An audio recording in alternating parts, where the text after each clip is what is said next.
존경하는 국민 여러분, 저는 대통령으로서 피를 토하는 심정으로 국민 여러분께 호소드립니다. 지금까지 국회는 우리 정부 출범 이후 22건의 정부 관료 탄핵 소추를 발의하였으며 지난 6월 22대 국회 출범 이후에도 10명째 탄핵을 추진 중에 있습니다. 이것은 세계 어느 나라에도 유례가 없을 뿐 아니라 우리나라 건국 이후에 전혀 유례가 없던 상황입니다.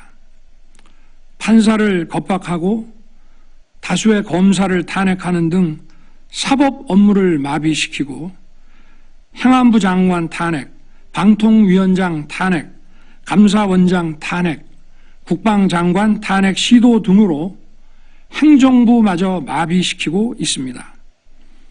국가 예산 처리도 국가 본질 기능과 마약 범죄 단속, 민생 치안 유지를 위한 모든 주요 예산을 전액 삭감하여 국가 본질 기능을 훼손하고 대한민국을 마약 천국, 민생 치안 공황 상태로 만들었습니다.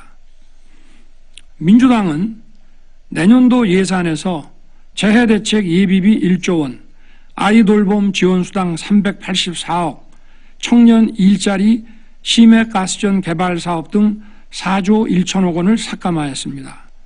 심지어 군 초급 간부 봉급과 수당 인상, 당직 근무비 인상 등 군 간부 처우 개선비조차 제동을 걸었습니다. 이러한 예산 폭거는 한마디로 대한민국 국가 재정을 농락하는 것입니다. 예산까지도 오로지 정쟁의 수단으로 이용하는 이러한 민주당의 입법 독재는 예산 탄핵까지도 서슴지 않았습니다. 국정은 마비되고 국민들의 한숨은 늘어나고 있습니다. 이는 자유 대한민국의 헌정 질서를 짓밟고 헌법과 법에 의해 세워진 정당한 국가기관을 교란시키는 것으로서 내란을 획책하는 명백한 반국가 행위입니다. 국민의 삶은 안중에도 없고 오로지 탄핵과 특검, 야당 대표의 방탄으로 국정이 마비 상태에 있습니다. 지금 우리 국회는 범죄자 집단의 소굴이 되었고 입법 독재를 통해 국가의 사법 행정 시스템을 마비시키고 자유민주주의 체제의 전복을 기도하고 있습니다. 자유민주주의의 기반이 되어야 할 국회가 자유민주주의 체제를 붕괴시키는 괴물이 된 것입니다. 지금 대한민국은 당장 무너져도 이상하지 않을 정도의 풍전등화의 운명에 처해 있습니다. 친애하는 국민 여러분, 저는 북한 공산 세력의 위협으로부터 자유 대한민국을 수호하고 우리 국민의 자유와 행복을 약탈하고 있는 파렴치한 종북 반국가 세력들을 일거에 척결하고 자유 헌정 질서를 지키기 위해 비상계엄을 선포합니다. 저는 이 비상계엄을 통해 망국의 나락으로 떨어지고 있는 자유 대한민국을 재건하고 지켜낼 것입니다. 이를 위해 저는 지금까지 패약질을 일삼은 망국의 원흉 반국가 세력을 반드시 척결하겠습니다. 이는 체제 전복을 노리는 반국가 세력의 준동으로부터 국민의 자유와 안전 그리고 국가 지속 가능성을 보장하며 미래 세대에게 제대로 된 나라를 물려주기 위한 불가피한 조치입니다. 저는 가능한 한 빠른 시간 내에 반국가 세력을 척결하고 국가를 정상화시키겠습니다. 계엄 선포로 인해 자유 대한민국 헌법 가치를 믿고 따라주신 선량한 국민들께 다소의 불편이 있겠습니다마는 이러한 불편을 최소화하는 데 주력할 것입니다. 이와 같은 조치는 자유 대한민국의 영속성을 위해 부득이한 것이며 대한민국이 국제사회에서 책임과 기여를 다한다는 대외 정책 기조에는 아무런 변함이 없습니다. 대통령으로서 국민 여러분께 간곡히 호소드립니다. 저는 오로지 국민 여러분만 믿고 신명을 바쳐 자유 대한민국을 지켜낼 것입니다. 저를 믿어 주십시오. 감사합니다. 안녕하십니까. 공병호입니다. 비상계엄의 가장 중요한 이유로 이런 선거에서의 부정선거 문제가 거론되기 때문에 이제 요즘에 많은 분들이 선거 부정 문제에 대해서 관심도 가지고 또 그동안 조금 무관심했던 분들도 많은 사실을 알게 됐습니다. 현재 더불어민주당은 4월 10일 총선에서 당선된 그런 국회의원들 가운데 이 사전투표 조작으로부터 예외적으로 남아있는 분들은 없으시죠. 이제 모든 분들이 선거관리위원회가 주도한 사전투표 조작, 그러니까 선관위가 사전투표율을 부풀려 가지고 만들어낸 위조투표지를 더불어민주당 국회의원들이 다 받은 거죠. 어떤 사람은 5,000표 공짜표를 받고 또 어떤 사람들은 10,000표, 15,000표, 서울 같은 경우는 대개 한 10,000표 정도를 받았죠. 그리고 서울 같은 경우에는 사전투표장에 3사람이 올 때마다 한 표씩을 대부분 받았습니다. 그 조작값이 4조. 이제 부산 같은 경우는 5사람이 사전투표장에 올 때마다 위조투표지 한 표가 더불어민주당 후보와 함께 더해졌기 때문에 5+1 조작값이 6 정도가 되는 것이죠. 제야 전문가가 한 번 더 자료를 점검해 가지고 분석해 보게 되면은 국민의 힘이 빼앗긴 의석수가 모두 다 53석입니다. 지금까지 제가 가끔 58석이다 그렇게 이야기를 드렸는데 이제 그것은 과거의 분석 결과고 최근에 한 번 정도 더 정밀 분석을 해보게 되면은 국민의 힘이 사전투표 조작으로 인해 가지고 당선자가 낙선자로 바뀐 그런 경우가 총 53석입니다. 이것은 이제 허병기 인하대학교 명예교수님이 통계학적 공리와 수학적 공리를 이용해서 찾아낸 50석에 비해서 3석 정도 차이가 나는 겁니다. 그러니까 이렇게 보면은 국민의힘이 현재 180석에서 53석을 더하게 되면 161석이 되는 거죠. 그리고 이제 비례대표까지 합치게 되면 165석까지도 늘어날 수가 있는 겁니다. 그러니까 사전투표 조작으로 인해서 서울 지역만 하더라도 모두 18석을 국민의힘이 빼앗기는 겁니다. 서울은 조금 전에 말씀드린 바와 같이 조작값이 4입니다.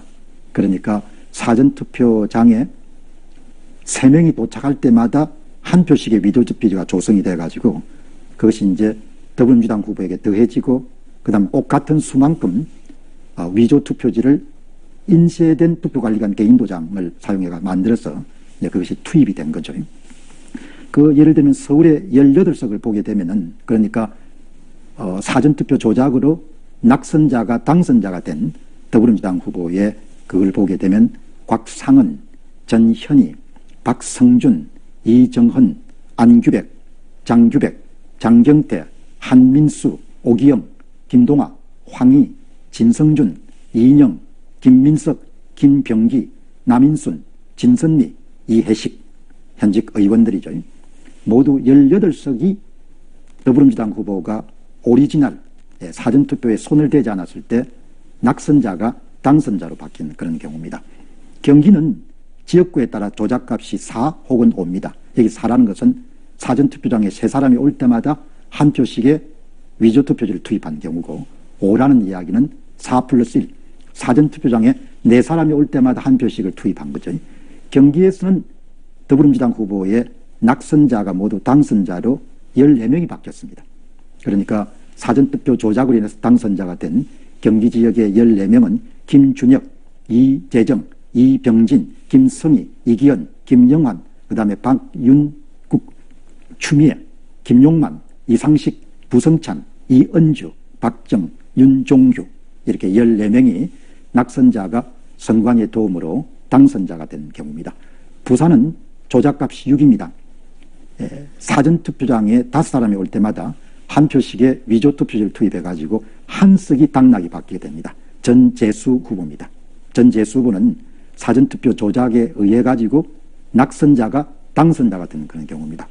그 외에 울산도 조작값이 6입니다. 사전투표장에 5사람이 올 때마다 한 표씩의 위조투표제가 투입됐고, 울산에서는 김태선 후보가 낙선했습니다마는 당선자로 둔갑한 경우입니다. 제주는 조작값이 5입니다. 4 플러스 1.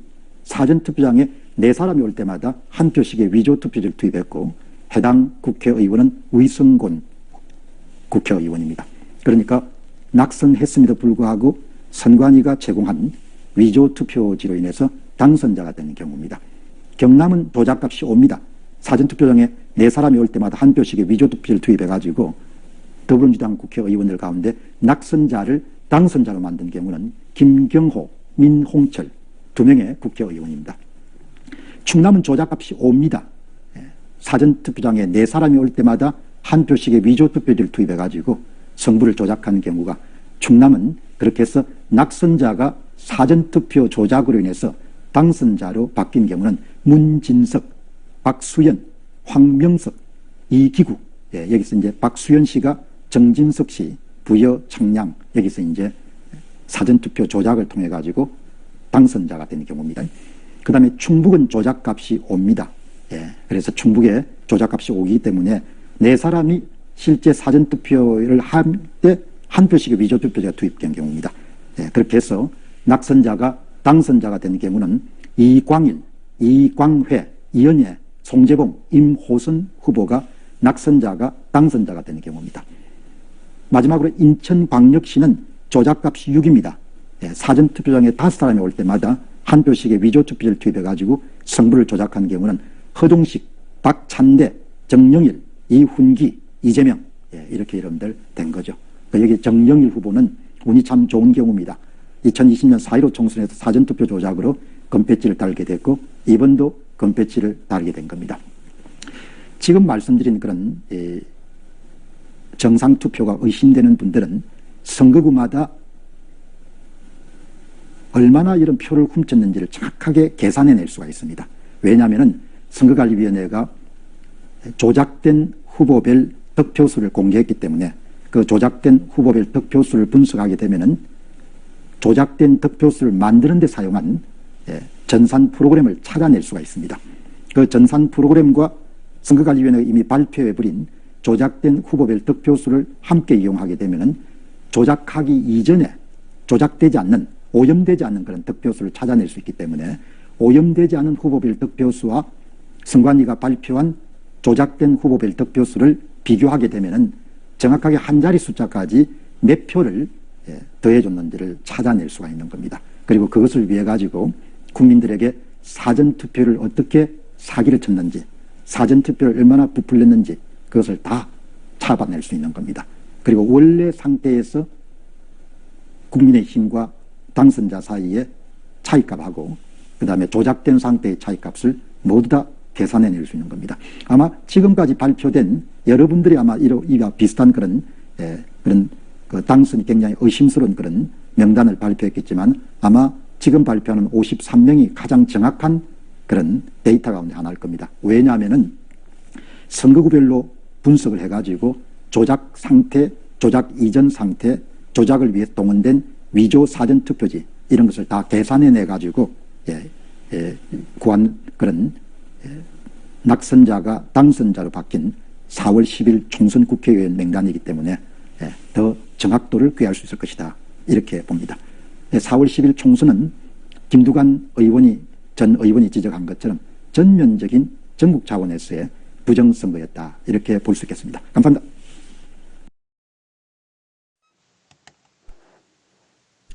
네, 안녕하십니까. 민경욱입니다.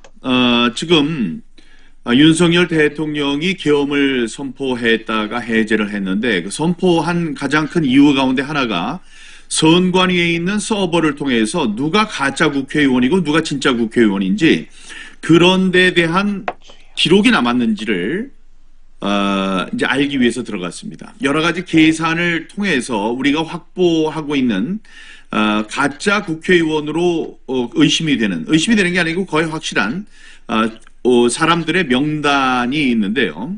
그 명단을 여러분들 지금까지 돌아다니는 걸 다 봤을 겁니다. 그게 어떻게 나온 건지 궁금해 하시는 분들이 계실 것 같아서 제가 오늘 그거를 방송해 드리겠습니다. 자, 보시면요.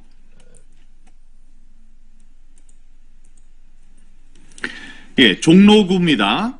종로구, 서울 종로구에는 가짜 당선자, 지금 자기가 국회의원이라고 활동하는 사람, 그 사람은 곽상원인데 진짜 당선자는 최재형입니다. 용인병, 부승찬, 국방부의 대변인이었다고 그래서 지금 국방위원회에서 진짜 우리 군인들을 능멸하는 사람이 있죠. 부승찬. 그게 아니고 고석 변호사가 이긴 것으로 나오고 있습니다.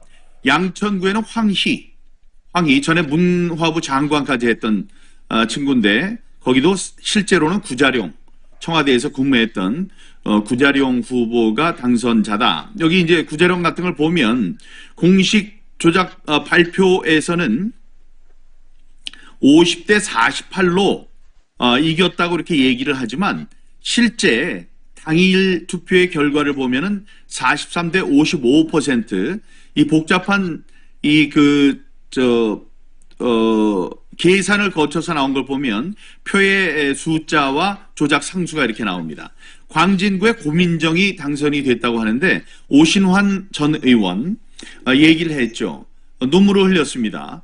아니, 사전 관외 투표에 나온 5개의 사전 관외 투표함에 들어있는 숫자가 오신환과 고민정의 득표 숫자가 어쩌면 이렇게 똑같을 수가 있느냐, 이러면서도 부정선거가 아니냐라고 얘기를 했던 사람입니다.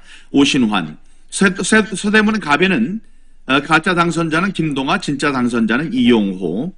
영등포을 중요합니다. 지금 김민석 최고위원으로 여러 가지 얘기를 하고 있는 사전 투표의 투표율이 31.3%가 될 것이다 라고 소수점까지 맞췄던 김민석, 사실은 박용찬 열심히 싸워주고 있는 MBC의 9시 뉴스 앵커 출신이죠. 박용찬 후보가 실제 당선자가 됐던 것으로 이 계산 결과가 나오고 있습니다.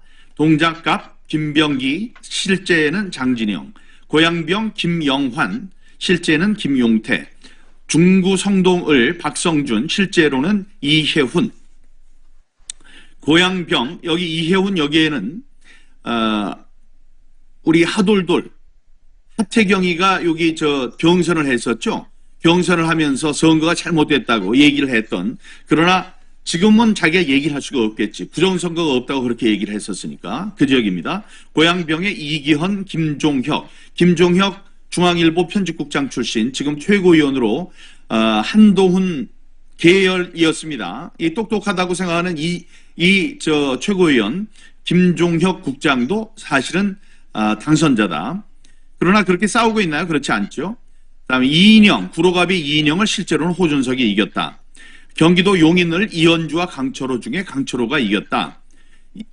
광진구 갑의 이정헌, 실제로는 김병민이었다. 김병민도 마찬가지예요. 김병민도 이준석 계열로 있으면서, 이준석, 김종인 그 계열에 있으면서 부정선거 얘기하는 저를 뭐라고 그랬던 그런 사람입니다. 전현희, 윤희숙 보면 윤희숙이 이긴 걸로 나오는 겁니다. 윤희숙이 이긴 것으로 그렇게 나오고 있습니다. 헛똑똑이죠. 예, 부정선거 얘기한다고 황교안 총리가 같이 예비 후보로 나왔을 때 자리를 박차고 떠났던 사람입니다. 진선미 전주회 중에 전주회 판사 출신이에요. 지난번에 윤석열 대통령 선거 있을 때 그때 대변인인가 해서 인천에 왔더라고요. 인천에 와서 거기 이만희도 있고 그래서 국회의원이니까 인사를 하려고 안녕하세요, 제가 민경욱입니다 했더니 벌레 보는 듯이 저를 쳐다봤던, 얼굴도 눈도 안 마주치면서 손만 건넸던 전주회. 그게 다 뭐예요? 부정선거 얘기하는 사람들 전부 다 음모론자로 보는 그런 사람들입니다. 자기네들한테 그런 일이 닥칠 줄은 몰랐겠죠. 진성준, 박민식, 김용만, 이창근, 김준혁, 이수정 유명하죠. 이거는 분명히 부정선거가 맞는데 내가 패배를 그냥 달게 삼키고 가겠다, 쓰게 삼키고 가겠다라고 얘기했던 사람입니다. 그걸 왜 쓰게 삼키고 합니까? 싸워야죠. 남인순, 김근식 얘기하기도 싫습니다. 박용갑, 이은권, 대전 중구, 지난번에도 부정선거로 21대에도 쓴 잔을 마셨던, 고배를 마셨던 분입니다. 박정현 대전 대덕의 박경호는 제 친구예요. 이 친구도 부정선거가 없다고 얘기하는 사람이에요. 검사 출신의 차관인데 이게 안타깝습니다. 지금 얘기합니다. 그다음에 송기현, 김완석, 안규백, 김영우, YTN 기자 출신이죠. 오기형, 김선동 도봉을에 있는 제 친구예요. 김선동 이 친구는 부정선거에 대해서 관심을 갖고 있습니다.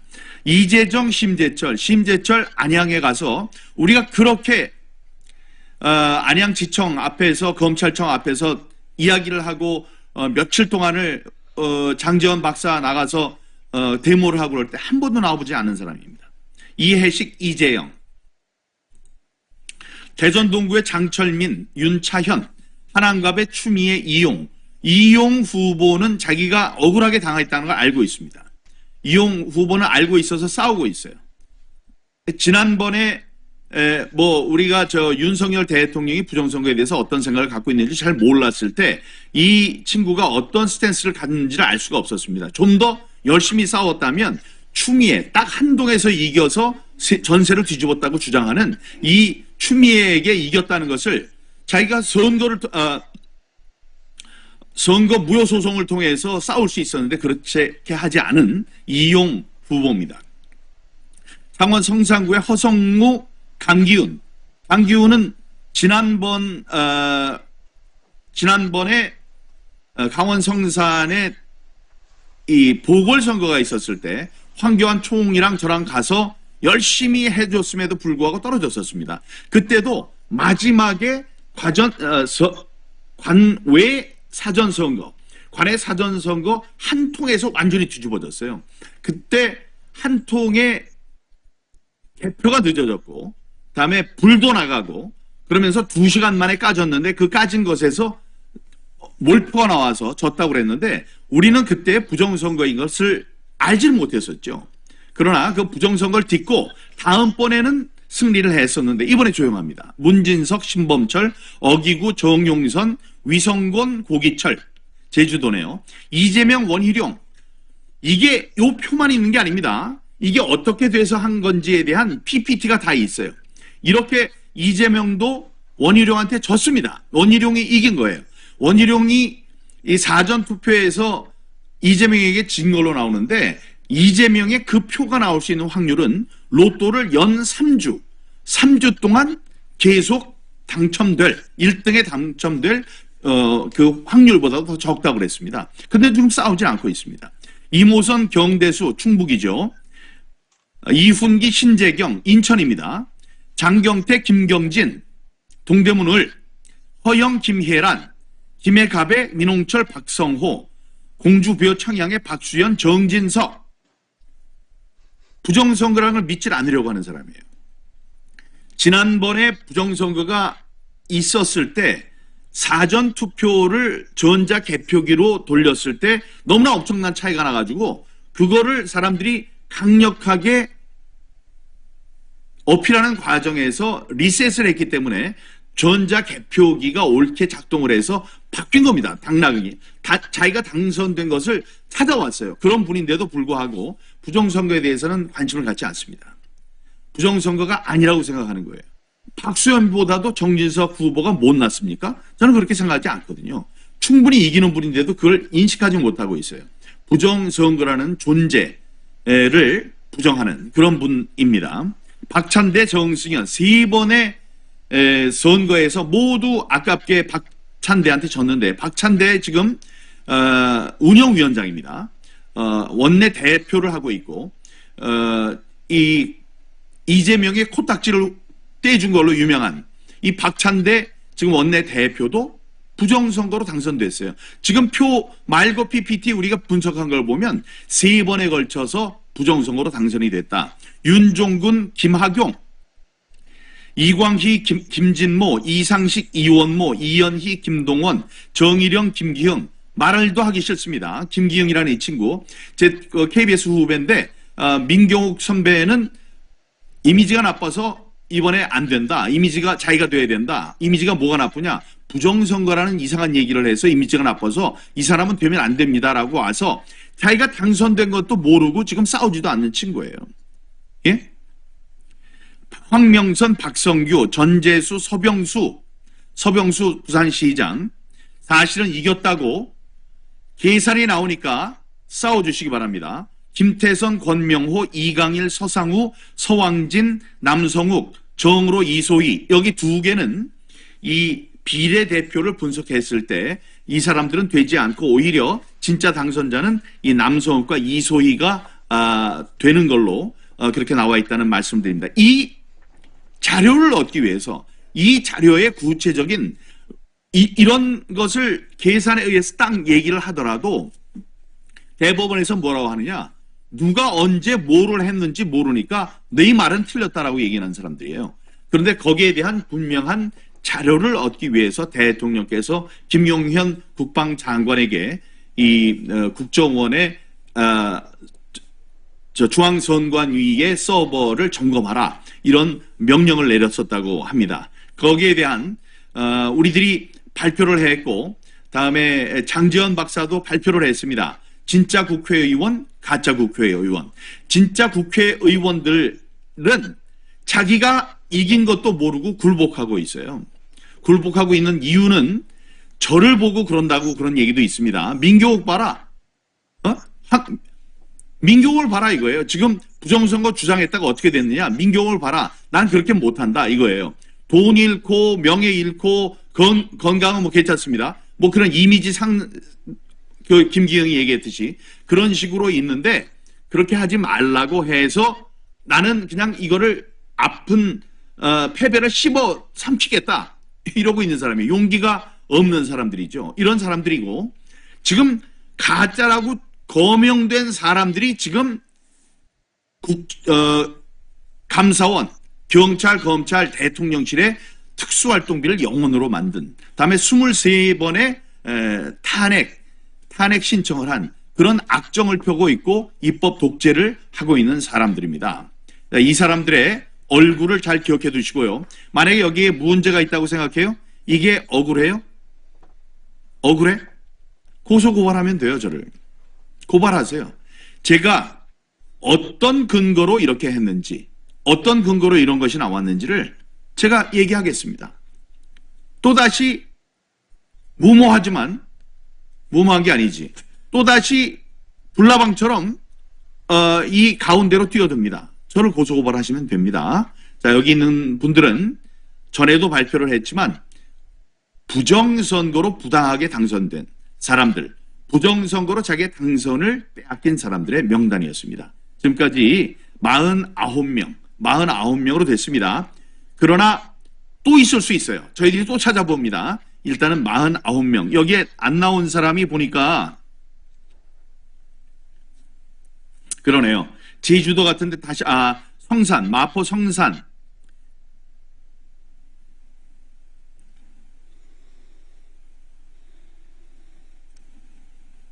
성산 같은 경우에 다시 찾아봐야 되는 일이 있는데요. 나와 있네요. 여기 허성무라는 사람. 이런 사람들이 당일 선거 말고 사전 투표에서의 조작을 통해서 당선이 된 것으로 이제 파악이 된 사람들입니다. 잘 기억해 두시고 이 사람들을 대할 때 적절하게 대응해 주시고요. 자기 지역구에서 이런 일이 일어났다는 것을 아셔야 돼요. 그 지역에 해당되는 분들은 이 자료를 잘 기억해 주시기 바랍니다. 감사합니다. 지금까지 민경욱 TV였습니다.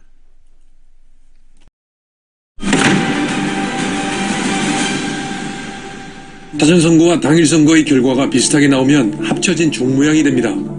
그러나 비정상적일 때는 종이 양옆으로 떨어집니다. 서울과 인천 20대는 정상, 21대는 비정상적인 모습을 보여줍니다. 경기와 강원도 마찬가지 투표수 조작이 의심됩니다. 그런데 희한하게도 전라도 지방은 양선거가 정상의 모습을 보여줍니다. 작년 22대 총선은 전국에서 20%의 격차를 보입니다. 통계적으로 있을 수 없는 일입니다. 그러나 광주, 광산구, 을은 국힘이나 민주나 사전 당일 투표율이 비슷합니다. 대수의 법칙에 충실한 것입니다. 20대 대선도 윤석열 후보는 사전이 당일보다 10% 낮고 이재명 후보는 반대로 10% 높습니다. 강남구병 총선 결과의 변칙 현상에 대해 말씀드리겠습니다. 변칙이 없을 때 사전투표 예상 득표율이 점선으로 표시됩니다. 실제 득표율을 보면 약 15.5%포인트가 고동진 예상 득표율에서 감소하고 약 15.9%포인트가 박경미 득표율이 증가하였습니다. 이런 큰 비율 차이는 통계적으로 확률이 제로에 수렴하는 수치일 뿐 아니라 각 동마다 랜덤이 아니라 일정 비율로 변화함을 알 수 있습니다. 분당을은 멋진 통계적 변칙을 보여줍니다.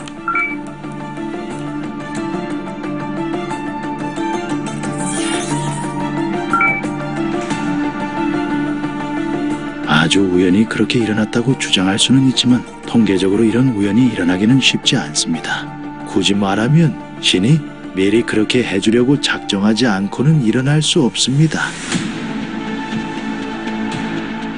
취재기간 전 무척 바빴습니다.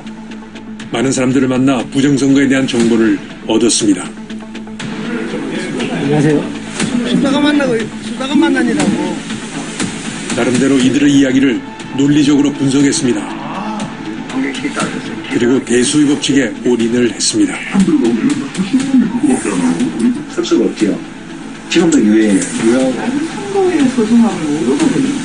아니요. 국제 표준도 있고요.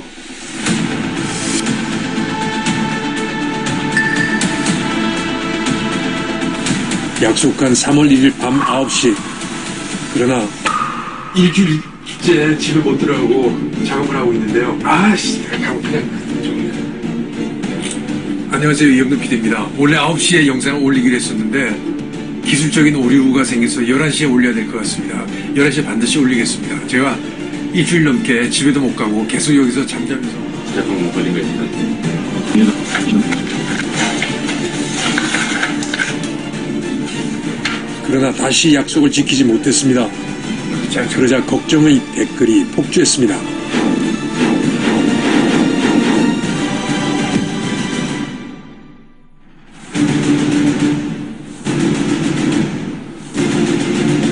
드디어 부정선거 그 실체를 밝힌다 1편이 공개되고 조회수 급증.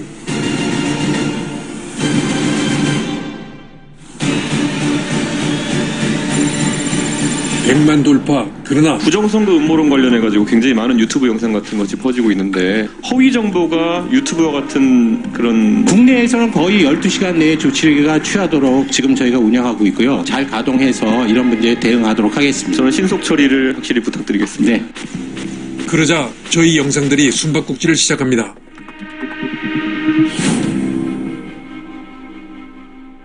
조직적이고 대규모의 사전선거 표수 조작이 있었다는 의혹이 증폭되고 있습니다.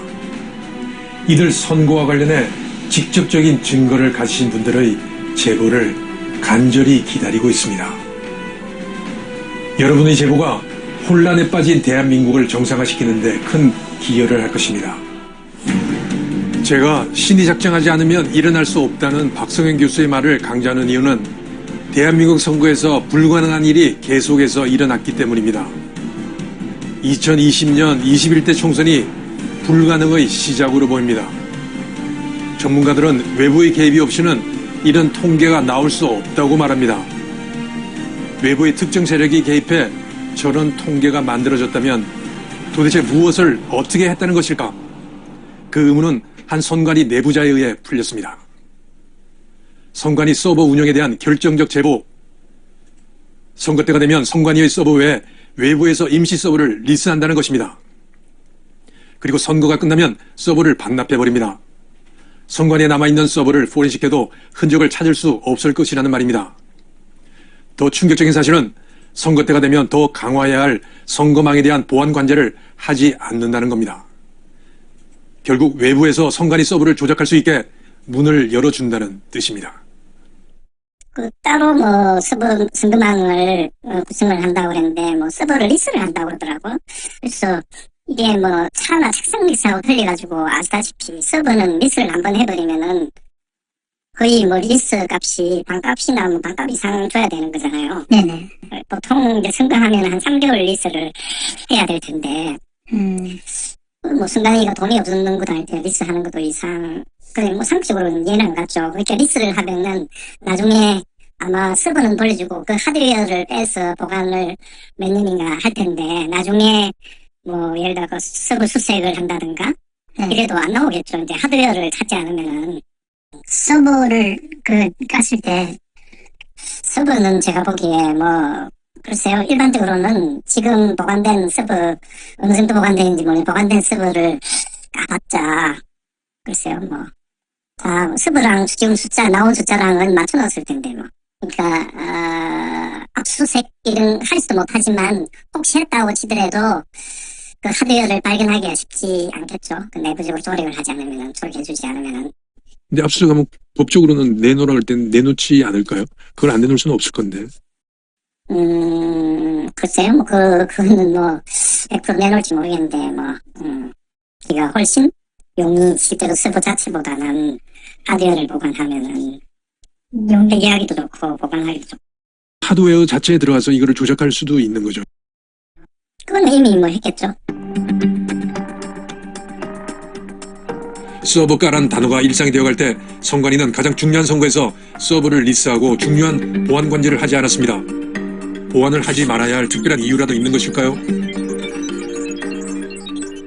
지금 말씀하신 것 중에 제가 제일 이제 선관위가 의심스러운 게 왜 보안 관제를 선거에 임박해서 안 하는지. 저도 그게 좀 궁금해요. 근데 뭐 아무래도 그 선관위의 보안 관제 인력을 임시로 파견 요청받는데도 모르고 문을 열어주는 거 아닙니까, 그죠?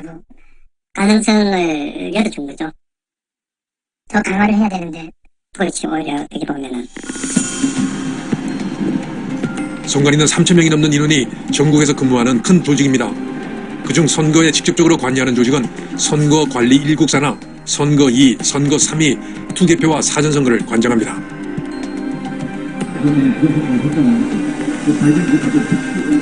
육사를 졸업하고 기무사에서 전산실장을 지낸 장재현 박사는 이들을 공직선거법 위반으로 고발했습니다. 외부와 공모해서 부정선거를 했다는 이유입니다. 한 명. 왜요? 딱 한 명만. 네. 근데 지금 이제 결론적인데, 부르니까 이제 사무관이잖아요. 그래, 너가 이제 수사관이 당신 장 박사 사기 쳤나 하니까, 인마 답을 뭐라 했나? 이거 소리 다 나와 있거든요. 아이고, 수사관님, 제가 사기요? 저는 컴퓨터 고장나면 고치는 애지, 사기꾼이 아닙니다. 이렇게 얘기한 거예요. 그러니까 또 수사관은, 그렇지. 네 고장나면 고친다고? 알았어, 가. 그게 혐의 없음으로 끝낸 거예요. 제대로 조사도 하지 않고 이들은 무혐의로 처리됐습니다. 사전투표용지는 투표관리인 도장이 당일 선거와는 달리 투표용지에 인쇄가 되어 나옵니다. 투표용지를 위조하기 쉬워진 것입니다. 당일 투표의 경우 투표관리관이 직접 도장을 찍는 것과는 대조적입니다. 공직선거법에는 사전투표관리관이 자신이 도장을 찍도록 규정하고 있습니다. 그런데 선관위는 웬일인지 관리규칙을 만들어 인쇄 날인으로 가름할 수 있도록 했습니다. 가짜 투표지를 쉽게 만들 수 있도록 한 조치로 오인받을 수 있습니다. 그리고 대법원은 인쇄에 대한 규정을 인정합니다. 국정원의 보안점검에서 드러났듯이 선관위 청인과 투표관리관 직인을 도용해서 위조 투표용지의 인쇄가 가능해진 것입니다. 이런 과정을 거치면 불가능한 통계가 가능해집니다. 민주당과 국힘당의 10%포인트 차이가 생긴 겁니다. 아주 우연히 그렇게 일어났다고 주장할 수는 있지만 통계적으로 이런 우연이 일어나기는 쉽지 않습니다. 굳이 말하면 신이 미리 그렇게 해주려고 작정하지 않고는 일어날 수 없습니다. 선관위는 선거 때 서버를 리스해서 사용하고 리스가 끝난 후 하드웨어를 분리해 따로 보관하고 있습니다. 그리고 더욱 충격적인 것은 본 서버에는 적용하는 보안 관제를 리스한 서버에는 하지 않는다는 것입니다. 이는 외부에서 침투해 서버를 조작하기 쉽게 만드는 결과가 됩니다. 도대체 선거 때 더 강화해야 할 보안 관제를 왜 하지 않는 것일까? 선관위는 문을 열어주고 외부의 특정 세력이 선관위 서버를 조작해서 원하는 결과를 만들어낼 수 있다. 이것이 선관위 내부 제보자의 충격적인 증언입니다. 그런데 조작은 가까운 곳에서 이루어지고 있었습니다. 바로 전자개표기입니다. 서울 외곽으로 향합니다. 외진 공장 한 켠에 쌓여있는 박스들. 투표지 분류기입니다.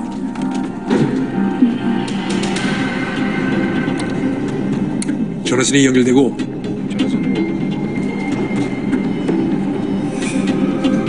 USB 포트도 있습니다. 중앙선거관리위원회의 표기도 선명합니다. 새누리당, 새정치민주연합, 노동당 당명이 붙어 있습니다. 수명을 다하고 폐기된 것입니다. 2017년 선관위의 투표지 분류기 제작 제한 요청서를 입수했습니다. 분류기가 노트북과 연결되어 있습니다. 제안서에는 유무선과 블루투스 등 외부 통신 기능을 제거하도록 되어 있습니다. 그리고 컬러 스캐너를 통해 투표지 이미지를 생성하고 전송해야 합니다. 비례대표 투표지와 지역구 투표지가 섞여 복잡합니다. 전자개표기의 노트북은 각 당 후보들의 이름이 적힌 투표용지를 분해 400장까지 읽어냅니다. 과연 오류 없이 제대로 읽어내고 제대로 기록을 할까요? 공주 부여 선거구 개표 현장에서 문제가 생겼습니다. 민주당 박수현 후보와 통합당 정직석 후보의 대결. 앞서가던 박 후보가 노트북을 껐다 켜자 역전이 된 겁니다. 선관위는 기계 이상은 없었다고 발표했습니다. 과연 그럴까요? 한 시청자가 당시 만든 영상입니다. 사전투표 개표기의 오류일까 조작일까 뒤바뀐 선거 결과 2020년 총선 당일 부여군 옥산면 개표소에서 사전선거 투표용지 415장을 자동 분류기로 막 개표를 끝낸 참이었습니다. 결과는 1번 더불어민주당 박수현 후보 180표, 2번 미래통합당 정진석 후보 80표로 1번 후보의 승리였습니다. 어딜 가든 100표씩 차이 나네. 투표지 좀 같이 봅시다. 개표 참관인들의 거센 항의에 선관위 직원들은 할 수 없이 개표한 투표지를 확인시켜 주었습니다. 얼핏 보아도 2번으로 찍은 투표지가 굉장히 많이 1번 쪽으로 가 있었습니다. 이게 뭐야, 섞여 있잖아요. 재개표예요. 결국 다시 재개표하기로 하자 선관위 직원은 투개표기를 껐다 켜서 리부팅 시켰습니다. 개표기에 전원이 들어오고 재개표를 하자 결과는 1번 159표, 2번 170표로 2번 후보의 승리였습니다. 자동 개표기가 잠깐의 기계 오류로 잘못 분류한 것일까요? 아니면 처음에 다른 설정값이 입력되어 있었고 기계는 제대로 작동한 것일까요? 똑같은 예비 기계가 또 이제 이런 사태가 발생이 될 것 같아서 예비를 보거든요. 그걸로 지금 교체를 할게 기계에 맞췄어요. 해보고 똑같은 문제가 또 생기면은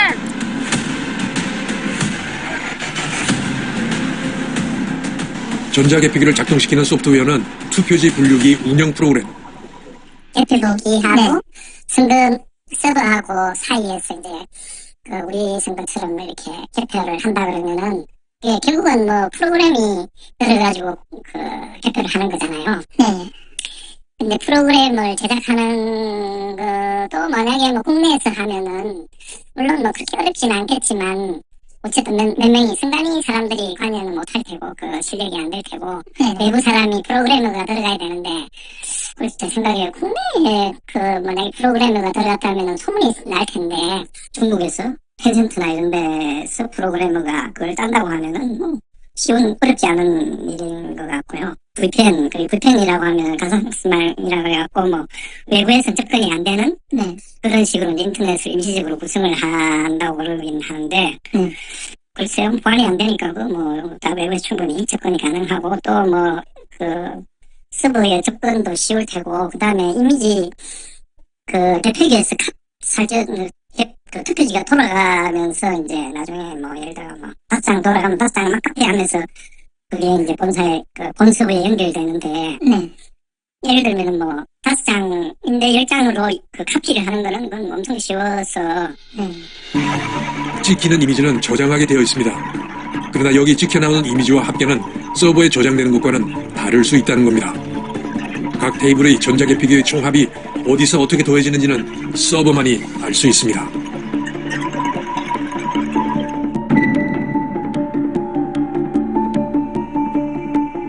전자개표기에서 돌아갈 때 카운트가 되고 그러면 그게 서버에 이제 넘어갈 때는 그게 숫자가 바뀔 수도 있는 거죠.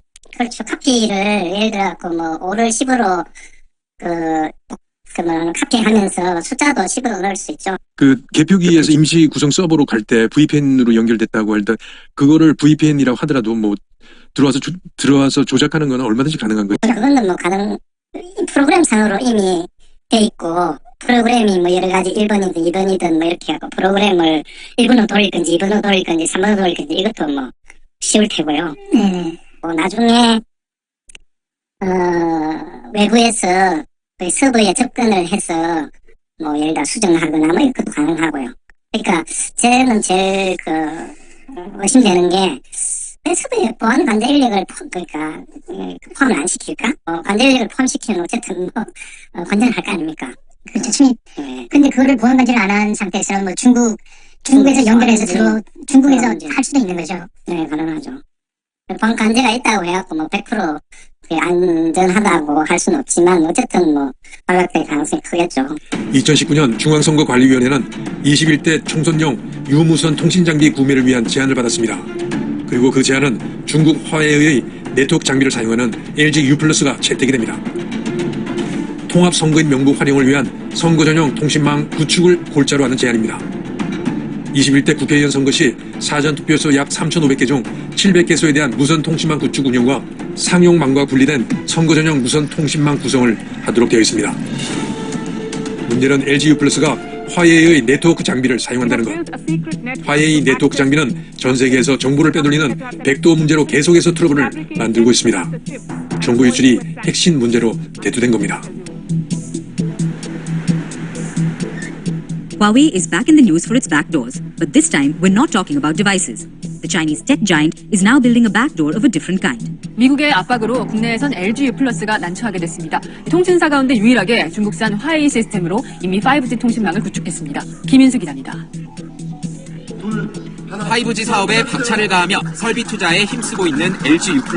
개표기 프로그램을 할 테고 그게 이제 노트북에서 서버로 연결되겠죠. 네. 서버든 뭐 그런 식이고 개표기는 하드웨어일 테고 그 다음에 그 하웨이나 뭐 텐센트가 그러니까 참여를 했다 그러면은 하웨이 망은 이제 뭐 하웨이 네트워크나 이런 것들은 뭐 지네들이 중국에서 뭐 예를 들어 조작이 가능할 테고 망을 뭐 KT망, LG망 그 다음에 SKT망 있지 않습니까? 우리 보통 3개 있는데 그 중에 이제 하웨이 그 네트워크를 쓰는 건 LG망이거든요. 네, 맞습니다. KT나 SKT는 뭐 하웨이망을 제가 알기로는 안 쓰고 글쎄 다른 걸 국내 걸 쓰든지 외국 걸 쓰든지 그럴 텐데 네. 그때 만약에 승관이가 LG망을 썼다면은 그러니까 하웨이 네트워크 장비를 썼다는 얘기가 되겠죠? 네네, 그렇죠. 좀 더 쉽게 할 수 있을 텐데 만약에 LG망을 썼다면 더 의심스럽죠 이제. 제보자의 말 한마디가 충격적입니다. 제보자의 말에 따르면 최근 우리에게 알려지기 시작한 선관위의 온갖 비리와는 차원을 달리하는 엄청난 불법이 자행된 것입니다. 국민들의 소중한 한 표, 민주주의 꽃이라는 아름다운 언어와 지혜복권적 장막 뒤에서 이런 불법적 행위가 있었다면 한국의 민주주의는 근본부터 무너진 것이 됩니다. 저는 이런 일이 있었다고 믿고 싶지 않습니다. 그러나 지금 선관위에 대한 불신과 함께 모든 선거 관련 정보에 대한 공개 요구가 거세지고 있습니다. 그럼에도 선관위는 오불관은 꿈쩍도 하지 않습니다. 국민적 요구가 거세지고 선관위가 계속 공개를 거부한다면 더 큰 국민적 저항에 직면하게 될 것입니다. 제가 지금까지 말씀드린 모든 것의 시작은 불가능한 신만이 할 수 있다는 통계였습니다. 사전선거와 당일선거 결과가 10%포인트 이상 차이가 나는 것은 있을 수 없는 일입니다. 사실 5%포인트 이상 차이가 나도 이것이 일어날 확률은 0.00000000015%입니다. 즉 이런 차이가 무작위적으로 발생할 가능성은 없다는 겁니다. 그리고 이런 사건이 전국에서 동시다발적으로 일어날 확률은 지금 당장 태양이 폭발해서 지구가 멸망할 확률보다 낮습니다. 따라서 이런 확률은 외부 개입이 있어야만 일어날 수 있다는 겁니다. 이런 외부 개입 가능성을 선관위 내부 제보자가 말하고 있습니다. 이제 대답은 선관위와 법원, 수사기관, 나아가 국회로 넘어갑니다. 이제 서버를 포렌식하는 것이 아니라 서버에서 불리한 하드웨어를 수색해야 합니다. 그리고 선관위 발표 사전투표자와 통합선거인 명부의 숫자가 맞는지 확인하고 명부속의 사전선거 투표자들의 투표 여부를 일일이 확인해야 합니다. 지금 남은 가장 확실한 방법은 이것밖에는 없습니다. 선관위 내부 제보자는 이렇게 이야기를 마무리합니다. 전자기기는 어떤 것이라도 믿으면 안 됩니다. 개표는 대만식으로 철저히 수개표로 해야 합니다. 이는 독일 헌법재판소의 판결과도 일치합니다. 독일 헌법재판소는 투개표 과정은 모든 국민이 쉽게 이해할 수 있어야 한다고 판시했습니다. 여러분은 우리의 투개표 과정이 쉽게 이해가 되십니까?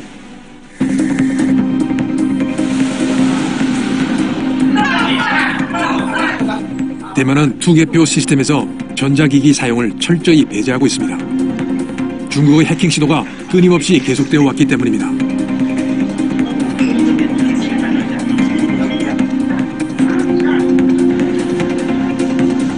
투표가 끝나면 투표장은 곧바로 개표장으로 바뀝니다. 조금 전까지 시민들이 투표를 했던 장소가 순식간에 개표소로 변하기 시작했습니다. 모든 과정은 손으로 직접 처리됩니다. 투표 제도 중에서 가장 큰 특징 하나는 투표소가 바로 개표소로 전환이 된다는 점인데요. 투표소에서 손으로 직접 개표를 한 뒤에 거기서 나온 수치를 칠판에 적습니다. 우리 반장 선거하듯이 발을 정자로 적고요. 거기에서 다시 집계가 된 뒤 거기서 집계된 표 수는 이제 직접 숫자로 입력이 되어서요. 그 중앙선거정보센터로 전송이 됩니다.